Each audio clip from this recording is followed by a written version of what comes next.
Baik, Assalamualaikum warahmatullahi wabarakatuh. Perkenalkan, nama saya Tasya Alisra Sabila dengan NPM 2408260256. Di sini saya akan meremediasikan pada blok kardio. Baik, sebelumnya teman-teman saya akan mempresentasikan apa sih itu DVT. Baik, DVT itu merupakan deep vein thrombosis, di mana itu suatu kondisi terbentuknya bekuan darah atau trombus yang terjadi di vena dalam, terutama pada vena tungkai bawah seperti vena poplitea, femoralis, dan iliaca. Nah, bekuan darah tersebut dapat menghambat aliran darah balik ke jantung, menimbulkan pembengkakan dan nyeri pada tungkai, dan lepas menjadi emboli dan menyumbat arteri pulmonalis yang merupakan komplikasi paling berbahaya dan dapat menyebabkan kematian yang mendadak. Nah, untuk faktor risikonya sendiri itu, faktor risiko utama ini dijelaskan melalui trias Virchow, yaitu yang stasis aliran darah dan kerusakan dinding pembuluh darah serta hiperkoagulabilitas. Nah, pada stasis aliran darah ini, aliran darah yang lambat menyebabkan trombus mudah terbentuk, yang penyebabnya itu ada tirah baring lama, imobilisasi setelah operasi, gips tungkai, perjalanan jauh yang dimana lebih dari 4-6 jam, dan kelumpuhan akibat stroke. Pada kerusakan dinding pembuluh darah, yaitu ada cendera endotel memicu aktivasi trombosit dan pembekuan darah. Penyebabnya itu ada trauma, operasi ortopedi, kateter vena, serta cedera pembuluh darah. Nah, pada hiperkoagulabilitas ini, keadaan darah lebih mudah membeku yang menyebabkan atau yang penyebabnya itu ada kehamilan dan nifas, penggunaan pil KB atau terapi hormon estrogen, kanker, obesitas, merokok, kelainan pembekuan darah bawaan, riwayat DVT sebelumnya, serta sindrom antifosfolipid.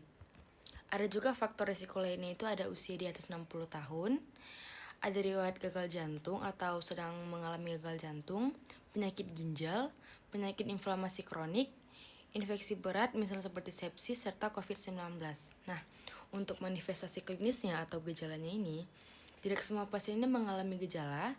Gejala yang sering ditemukan itu ada nyeri pada betis atau paha, bengkak unilateral di satu kaki, kemudian ada kulit kemerahan atau kebiruan, terasa hangat, nyeri saat berdiri atau berjalan, serta vena superficial tampak menonjol dan rasa berat pada tungkai. Nah, pada tanda fisiknya, terdapat edem unilateral, lingkar betis berbeda lebih dari 3 cm, nyeri tekan sepanjang vena dalam, pitting edem, serta kulit yang mengilap. Kemudian untuk diagnosisnya sendiri itu kita menilai ada penilaian klinis.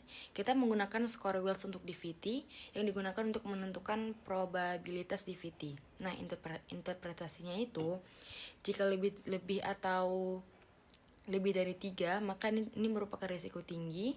Jika dari 1-2 merupakan risiko sedang, dan jika kurang dari 0 maka merupakan risiko rendah.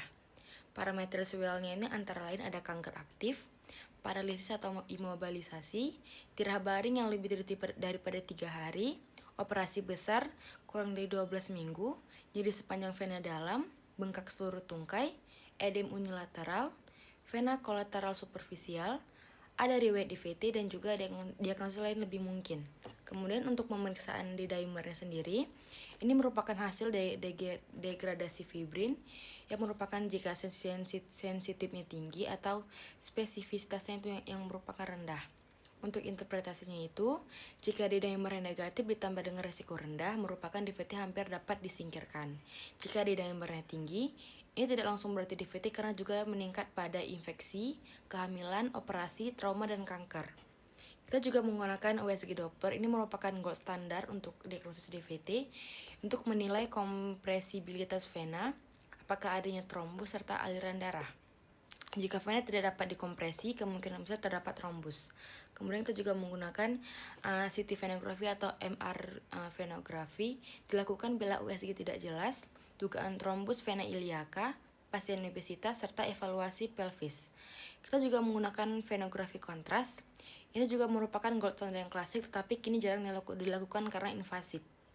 Selanjutnya untuk tata laksananya ini, tujuan dari tata laksana mencegah pembesaran trombus, mencegah emboli paru, mencegah kekambuhan, serta mencegah post-thrombotic syndrome. Nah, untuk terapi utama ini ada antikoagulan. Kita bisa menggunakan enoxaparin serta dalteparin yang kelebihannya tidak perlu monitoring rutin, risiko pendarahannya lebih kecil. Kemudian kita juga menggunakan ada unfractionated heparin yang digunakan pada gagal ginjal, risiko operasi, serta kondisi kritis. Monitoringnya ada APTT, kemudian ada direct oral antikoagulan. Ini tuh pilihan pertama pada banyak pasien yang contohnya seperti ada rivaroxaban, apixaban, dabigatran, serta edoxaban.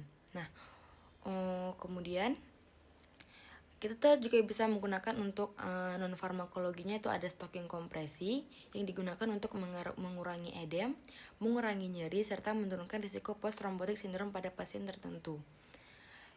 Kemudian imobilisasi. Pasien dianjurkan untuk bed rest. Kemudian kita juga bisa mengelevasi tungkai, membantu untuk mengurangi edem, memperbaiki aliran balik vena. Kemudian pada perusahaan penunjang lain kita juga bisa menggunakan trombolisis, yaitu menggunakan alteplase yang merupakan indikasi untuk DVT masif, preekmasia Corellia dolens, serta risiko kehilangan tungkai. Atau bisa juga kita menggunakan trombektomi yang dilakukan bila trombusnya sangat besar, gagal trombolisis, serta lead treating ischemic. Nah, untuk komplikasinya sendiri, komplikasi yang perlu diwaspadai ini ada pulmonary embolism, di mana komplikasi ini merupakan paling serius, yang gejalanya itu ada sesak napas mendadak, nyeri dada pleuritik, batuk berdarah, serta takikardi dan sinkop. Kemudian ada post-thrombotic syndrome. Ini merupakan kerusakan katup vena yang dimana gejalanya itu ada bengkak yang kronis, nyeri yang kronis, kulit menghitam atau hiperpigmentasi, serta adanya ulkus vena. Kemudian cara kita mencegahnya ini pada pasien berisiko tinggi, kita bisa anjurkan untuk mobilisasi dini setelah operasi, latihan kaki saat perjalanan jauh, serta minum cukup air, hindari duduk terlalu lama, gunakan stocking kompresi bila dianjurkan. Baik, seperti yang dapat saya sampaikan, lebih kurang saya mohon maaf. Wassalamualaikum warahmatullahi wabarakatuh.